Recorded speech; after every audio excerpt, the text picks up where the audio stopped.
بسم اللہ الرحمن الرحیم۔ السلام علیکم ناظرین۔ کبوتر کا شمار نبی پیغمبروں کے پسندیدہ ترین پرندوں میں کیا جاتا ہے۔ بہت سے بزرگوں اور علماء اکرام کا ماننا ہے کہ کبوتر گھر میں برکت، رزق اور دولت لانے والا پرندہ ہے۔ ناظرین، جبکہ دوسری طرف کچھ بزرگ کبوتروں کے بارے میں یہ کہتے بھی نظر آتے ہیں کہ اگر گھر میں کبوتر رکھے جائیں تو گھر میں جنات کا سایہ ہو جاتا ہے، اور کیونکہ کبوتر ویرانی پسند جانور ہے، اللہ سے ویرانی مانگتے ہیں، اس لیے جس گھر میں بھی کبوتر رکھے جائیں اس گھر میں ویرانی چھا جاتی ہے۔ جبکہ اور بھی بہت سی پراسرار باتیں کی جاتی ہیں، جیسا کہ کہا جاتا ہے کہ جہاں کبوتر رہتے ہیں وہاں فرشتے اترتے ہیں، اور اگر ذرا برابر بھی بے ادبی ہو جائے تو لینے کے دینے بھی پڑ سکتے ہیں۔ اسی لیے آج کی ویڈیو میں آپ کو اسلامی تعلیمات اور اسلامی تاریخ کی روشنی میں کبوتروں کے بارے میں بتائیں گے کہ کبوتر کی اصل حقیقت کیا ہے، اور یہ بھی بتائیں گے کہ نبی کریم صلی اللہ علیہ وآلہ وسلم نے کبوتروں کے بارے میں کیا فرمایا اور ہمیں کیا حکم دیا گیا، گھر میں کبوتروں کا پالنا کیسا ہے اور وہ اپنے ساتھ کیا چیز لے کر آتا ہے۔ لیکن ویڈیو میں آگے بڑھیں اس سے پہلے ہمارے یوٹیوب چینل کو سبسکرائب کر کے گھنٹی کے آئیکن کو دبا دیں۔ تو ناظرین، نمرود کی جانب سے جب حضرت ابراہیم علیہ السلام کے لیے آگ جلائی گئی تو یہ خبر بہت بڑی تھی، اور دیکھتے ہی دیکھتے زمین و آسمان میں ہر طرف پھیل جاتی ہے۔ پھر چاہے جنات ہو، انسان ہو، پرندے یا دیگر جانور، ہر کوئی اسی کے بارے میں بات کر رہا ہوتا ہے۔ اور جب نمرود کی جانب سے حضرت ابراہیم علیہ السلام کو آگ میں ڈالا جاتا ہے تو یہ سب دیکھ کر چھپکلی بہت خوش ہوتی ہے اور آگ کو بھڑکانے کے لیے آگ میں پھونکیں مارتی ہے، لیکن کبوتر بہت دکھی ہوتا ہے اور آگ کو بجھانے کے لیے اپنی چونچ سے پانی لا کر آگ میں ڈالنے لگتا ہے۔ اس موقع پر ناحق کا ساتھ دینے کی وجہ سے چھپکلی کا شمار نافرمانوں میں ہونے لگتا ہے، اور یہی وجہ ہے کہ نبی کریم صلی اللہ علیہ وسلم نے یہ حکم دے رکھا ہے کہ چھپکلی کو دیکھتے ہی قتل کر دیا جائے۔ اور جبکہ کبوتر کو حق کا ساتھ دینے اور حضرت ابراہیم علیہ السلام کی آگ کو بجھانے کی کوشش کرنے کے لیے اللہ تعالیٰ کبوتر کو بے شمار انعامات سے نوازتے ہیں، اور کبوتر کو پاک اور بے حد برکت والا پرندہ بنا دیا جاتا ہے۔ ناظرین، حضرت نوح علیہ السلام نے جب اپنی کشتی کو سیلاب سے نکالتے ہوئے کنارے کے ساتھ لگایا جو کہ جودی پہاڑ کا کنارہ تھا، تو حضرت نوح علیہ السلام کشتی کے اس حصے میں جاتے ہیں جہاں پر آپ نے پرندوں کو رکھا ہوا ہوتا ہے، اور آپ کوے کو حکم دیتے ہیں کہ جاؤ دیکھ کر آؤ کہ باہر کتنا پانی ہے، شہر کا کتنا حصہ پانی میں ڈوبا ہوا ہے۔ جس کے بعد کوا جاتا ہے، لیکن راستے میں کوے کو ایک مردار کی لاش مل جاتی ہے اور اس کو کھانے لگتا ہے اور واپس لوٹ کر نہیں جاتا۔ حضرت نوح علیہ السلام کوے کا کافی دیر انتظار کرنے کے بعد کبوتر کو پانی کے صورتحال دیکھنے کے لیے بھیج دیتے ہیں۔ کبوتر واپس آ کر بتاتا ہے کہ اسے زمین کا کوئی بھی ٹکڑا نظر نہیں آیا۔ واپس آتے وقت وہ زیتون کا ایک پتا بھی اپنے ساتھ لے آتا ہے، جس سے حضرت نوح علیہ السلام یہ اندازہ لگا لیتے ہیں کہ پانی کم ہونا شروع ہو گیا ہے، لیکن درخت پانی سے باہر نکل آئے ہیں۔ کچھ دن بعد دوبارہ حضرت نوح علیہ السلام کبوتر کو پانی کی صورتحال دیکھنے کے لیے بھیج دیتے ہیں۔ جب کبوتر واپس آتا ہے تو اس کے دونوں پاؤں کیچڑ سے بھرے ہوتے ہیں، جس سے حضرت نوح علیہ السلام اندازہ لگاتے ہیں کہ سیلاب کا تمام پانی یا تو دریاؤں اور سمندروں میں جا چکا ہے اور باقی کا پانی زمین جذب کر چکی ہے، لیکن ابھی بھی زمین پوری طرح سے خشک نہیں ہوئی۔ جس کے بعد حضرت نوح علیہ السلام کبوتر کے اس کام اور فرمان برداری سے بہت زیادہ خوش ہوتے ہیں۔ نہ صرف کبوتر کے گلے میں ہرے رنگ کا توق پہناتے ہیں بلکہ کبوتر کے لیے دعا بھی کرتے ہیں، اور یہ کبوتر کے لیے حضرت نوح علیہ السلام کی دعا ہی ہے جس کے نتیجے میں تمام ہی دنیا میں تمام ہی انسان کبوتر سے بے حد بہت زیادہ پیار کرتے ہیں۔ پھر چاہے آپ حرم شریف میں چلے جائیں، مکہ مکرمہ میں چلے جائیں، کعبہ کو دیکھ لیں، مدینہ کی پاک وادیاں دیکھ لیں، آپ کو ہر طرف کبوتر اڑتے پھرتے نظر آتے ہیں۔ لیکن کبوتروں کی کہیں بھی آنے جانے پر روک ٹوک نہیں، کبوتر جہاں مرضی بیٹھ سکتے ہیں، جہاں مرضی گھونسلہ بنا سکتے ہیں۔ جبکہ دوسری طرف دنیا میں زیادہ تر لوگ کوے کو مردار خور جانور سمجھتے ہیں اور کوے سے نفرت کھاتے ہیں اور اس منحوس اور غلیظ سمجھتے ہیں۔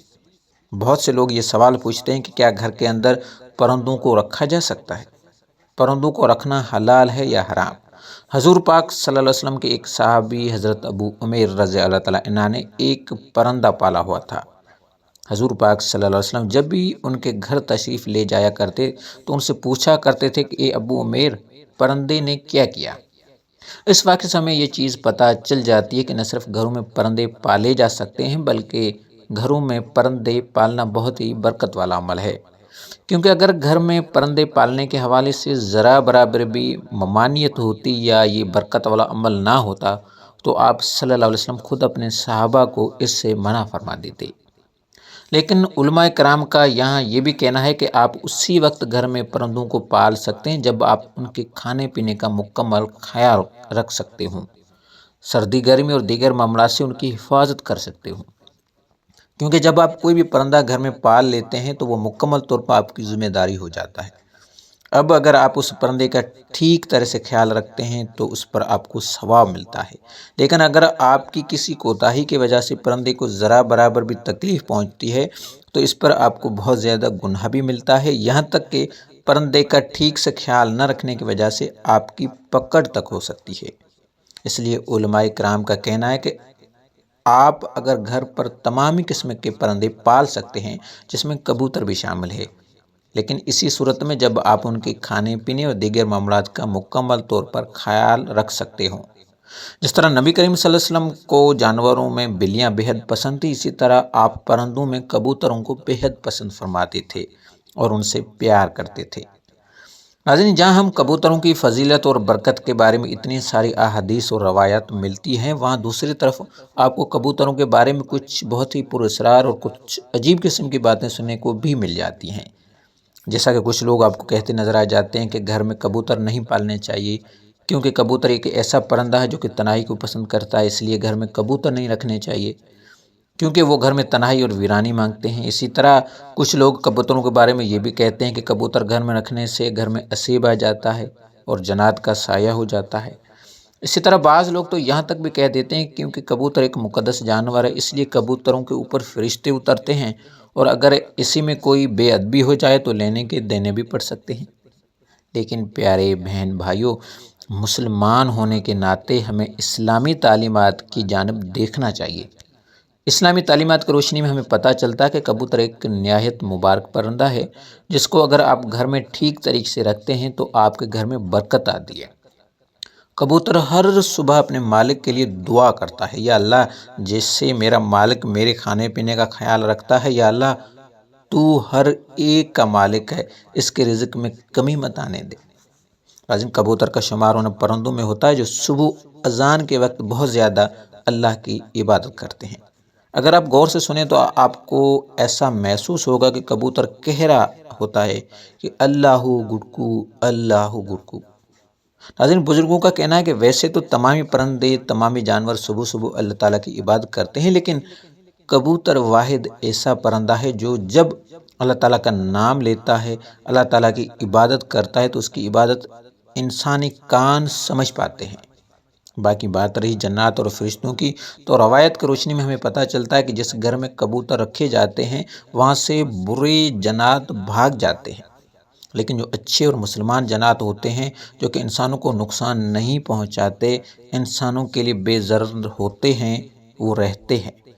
اسی طرح روایت سے ہمیں یہ بھی پتہ چلتا ہے کہ شیطان اور شیطان کے چیلے کبوتروں سے سخت نفرت کرتے ہیں، اور جس جگہ کبوتر ہوتے ہیں شیطان اس جگہ سے دور رہتا ہے،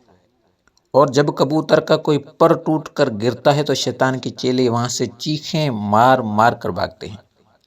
بابا فرید گنج بخش رحمۃ اللہ علیہ کا کہنا تھا کہ کبوتروں سے دو طرح سے فائدہ اٹھایا جا سکتا ہے۔ جو لوگ کبوتروں کی ذمہ داری اٹھا سکتے ہیں وہ لوگ تو کبوتروں کو اپنے گھر میں رکھ کر ان کی برکتیں اور فضیلتیں کو سمیٹ سکتے ہیں، لیکن اگر آپ کبوتروں کو نہیں رکھ سکتے تو آپ کو چاہیے کہ اپنے چھت پر کبوتروں کے لیے پانی اور دانے کا انتظام کر دیں، یا دانے کا انتظام بھی نہیں کر سکتے تو کم از کم پانی کا انتظام کر دیں۔ انشاءاللہ تعالیٰ آپ کے رکھے ہوئے پانی سے نہ صرف دوسرے پرندے اپنی پیاس بجھا کر آپ کو دعائیں دیں گے، بلکہ کبوتر بھی اس پانی سے اپنی پیاس بجھا کر آپ کے لیے اللہ تعالیٰ سے دعا کرے گا۔ جو کہ آپ کی زندگی اور تقدیر کو بدل سکتے ہیں۔ تو پیارے بہن بھائیوں، یہ تھی آج کی ویڈیو۔ اگر ویڈیو اچھی لگے تو کمنٹس میں ماشاءاللہ یا سبحان اللہ ضرور لکھیے گا۔